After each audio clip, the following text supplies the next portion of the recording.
Common question I get asked is, does caffeine cause hot flashes? And to be honest, I've never heard a dietitian or a oncologist ever say that caffeine causes hot flashes.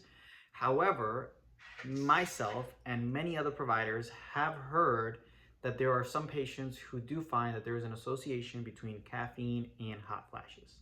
That sounded way more scientific than I would like it to sound. And to be honest, so this is what I believe because research shows otherwise. So for example, I'll give you the research perspective first.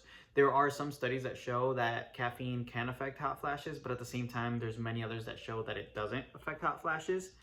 So it's really unknown, like scientifically, whether it's like proven or not.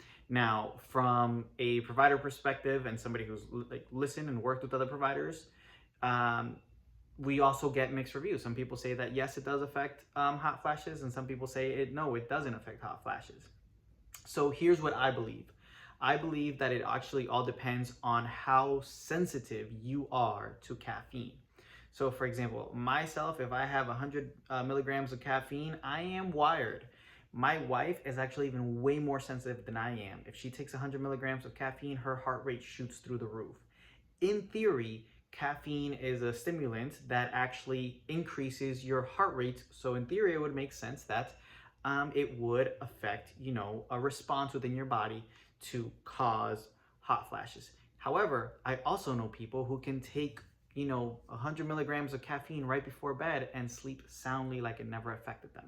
So caffeine is one of those things that it's very dependent on your sensitivity to it. So you may or may not be affected by it. What I would recommend is don't change anything else in your lifestyle and do decaf. And then if you go decaf, nothing else has changed and your hot flashes go down, then you could be more sensitive to it. So it's very important to know kind of how sensitive you are, and maybe if you are more sensitive, there could be a correlation to it. If you're not that sensitive, then it might not affect you. Maybe if you love coffee, for example, try to do 2 cups of coffee instead of 3, or go down to 1. Make a drastic change that is going to be different to see if it actually has any impact on the hot flashes that you feel. You might notice a difference, you might not notice a difference. It comes down to how sensitive you are to caffeine.